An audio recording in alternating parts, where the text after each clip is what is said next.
عزیز دوستوں، بزرگوں اور بھائیوں، اللہ تبارک و تعالی اس دنیا کے اندر بہت سارے لوگوں کو منصب اور مقام عطا فرماتا ہے۔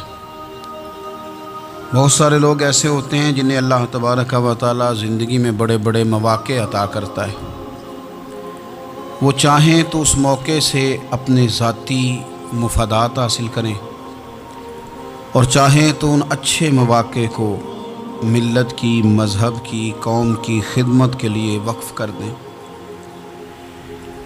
کچھ لوگ ایسے ہوتے ہیں کہ جو کسی مقصد کے حصول کی طرف سفر تو کر رہے ہوتے ہیں، لیکن اس کے پیچھے زیادہ تر ان کے ذاتی مفادات کار فرما ہوتے ہیں،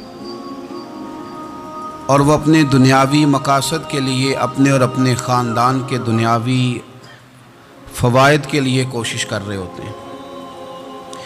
ایسے لوگ بھی محدود رہ جاتے ہیں، ان کی سوچ بھی محدود رہ جاتی ہے، اور کئی دفعہ کچھ تھوڑی دیر کے لیے ان کے نام ابھرتے ہیں اور پھر ہمیشہ کے لیے دب جاتے ہیں۔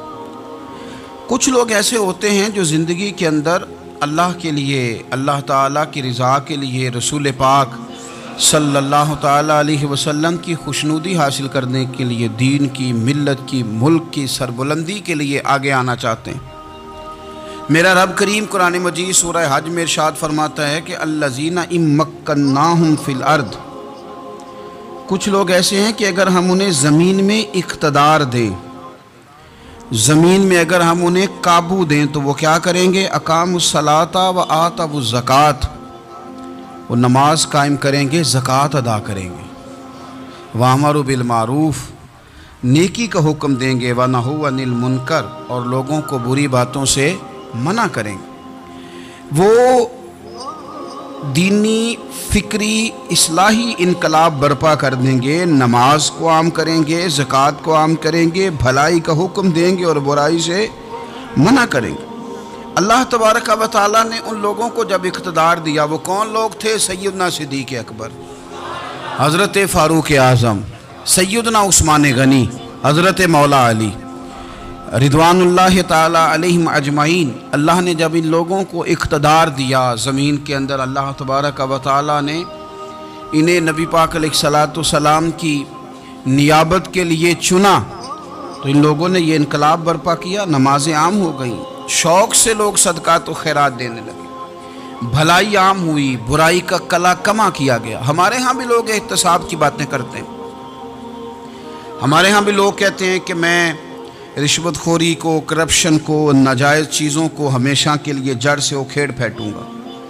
لوگ دوسروں سے مطالبہ کرتے ہیں کہ یہ سارے کام جائز کریں، لیکن خود اس پر عمل کرنے کو تیار نہیں ہوتے۔ یاد رکھ لیں کہ یہ جو احتساب ہے، یہ انسان کی اپنی ذات سے شروع ہوتا ہے۔ آپ جب نظام احتساب دنیا کے اندر مستحکم کرنا چاہتے ہیں تو اس میں پھر آپ کو اپنی ذات کو سامنے پیش کرنا پڑے گا۔ آج ہم بات کرنے جا رہے ہیں سیدنا فاروق اعظم رضی اللہ تعالیٰ عنہ۔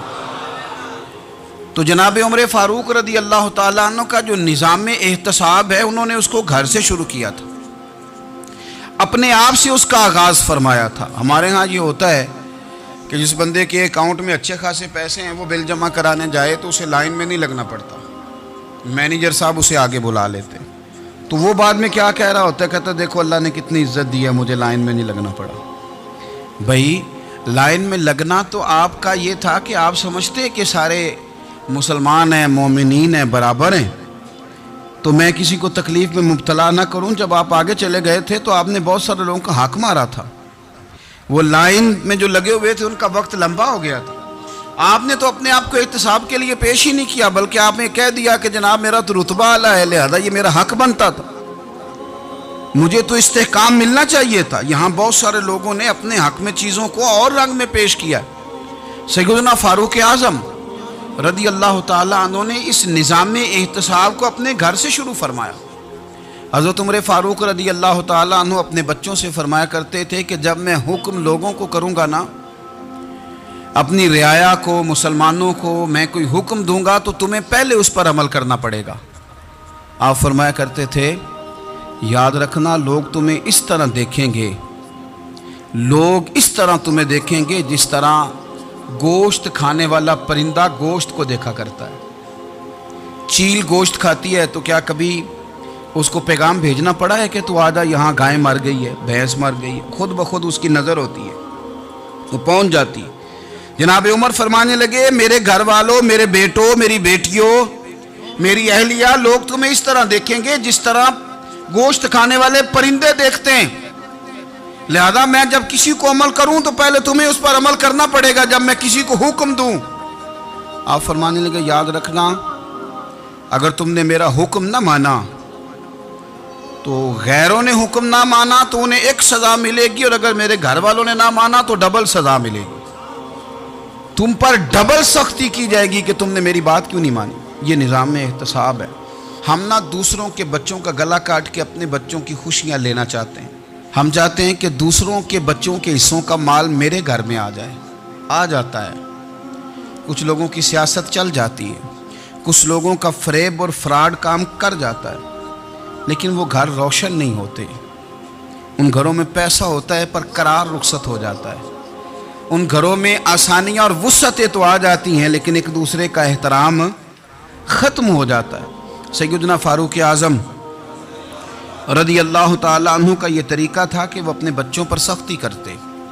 आप हमारे मुल्क में ये निज़ाम है, मौजूदा हुक्मरान हो या इनसे पिछले, बच्चे सब के मुल्क से बाहर रहते हैं। यहाँ रहते हैं तो महल्लात में, बाहर जाते हैं तो बड़ी बड़ी आसाइशों में। इनके बच्चों के लिए कानून भी अलग से हैं, कायदे भी अलग से हैं, और हमारे मुल्क के अंदर तो एक बाकायदा प्रोटोकॉल का सिस्टम है। उस सिस्टम से गुजर कर बड़े बड़े लोग चलना पसंद करते हैं। हमारे ज़माने में भी कुछ चीज़ें सरकारी होती हैं खालिस, लेकिन अजीब निज़ाम है ना, हर चीज़ का किराया बढ़ जाता है, सरकारी दुकान का नहीं बढ़ता।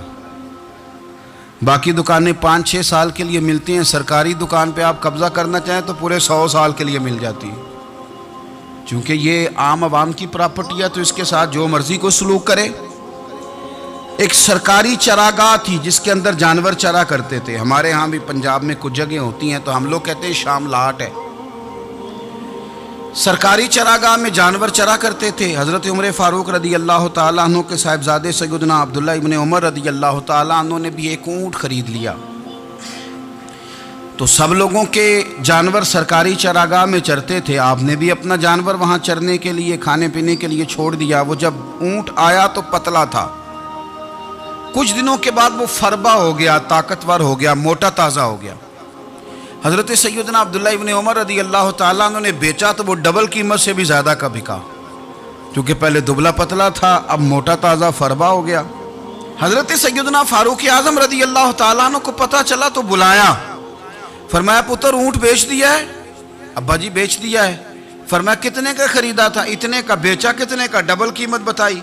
फरमाया इस तरह करके असल रख ले और जो ऊपर मिली है मुझे दे दे। हुजूर आपने क्या करनी है? फरमाया मैं सरकारी खजाने में जमा करूंगा। हुजूर क्यों? फरमाया इसलिए कि तेरा ऊँट सरकारी जगह पे चरा करता था, वो घास सरकारी जगह से खाता था। हुजूर सबके खाते। अब्दुल्ला इब्न उमर कहने लगे सबके खाते हैं। आप फरमाने लगे तू सब में शामिल नहीं है, तू अमीरुल मोमिनीन का बेटा है, तुझे मैं ये हक नहीं दे सकता, तेरे ऊपर थोड़ी सख्ती ज्यादा की जाएगी, तुझे ये हक नहीं मिलेगा। तू अपने ऊंट को चूंकि सरकारी चरागाह में चराया करता था, लिहाजा तुझे वो जो असल रकम यहां जमा करानी पड़ेगी। हमारे तो बच्चे, पहली बात तो यह है कि बात ही नहीं सुनते।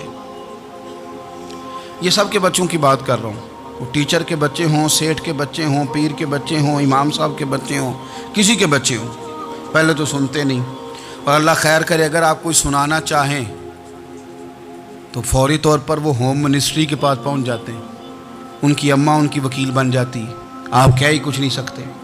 हालात रुख बदल जाते। उसका नुकसान ये होता है कि इनको तराशा नहीं जा सकता, इनको हीरे नहीं बनाया जा सकता, इनके ऊपर कुछ ऐसी मैल कुचैल चढ़ जाती है जो बड़ी अजीबो गरीब होती। और कुछ लोग ऐसे होते हैं जो खराबी करने में भी अपना किरदार अदा करते हैं, खराबी करने में। और बड़े लोगों से मुंसलिक होने के लिए लोग रास्ते तलाश करते हैं, रास्ते। मैं चूँकि चीज़ों का मुताला करने का बड़ा शौकीन हूँ, तो मैं میری والدہ داخل تھیں کئی سال پہلے ہسپتال میں، تو مجھے اس ہسپتال میں کچھ دن رہنا پڑا۔ ایک پرائیویٹ ہاسپٹل تھا، تو اس میں نا انہوں نے جگہ جگہ لکھ کے لگایا تھا ملازمین کو بخشیش نہ دیں۔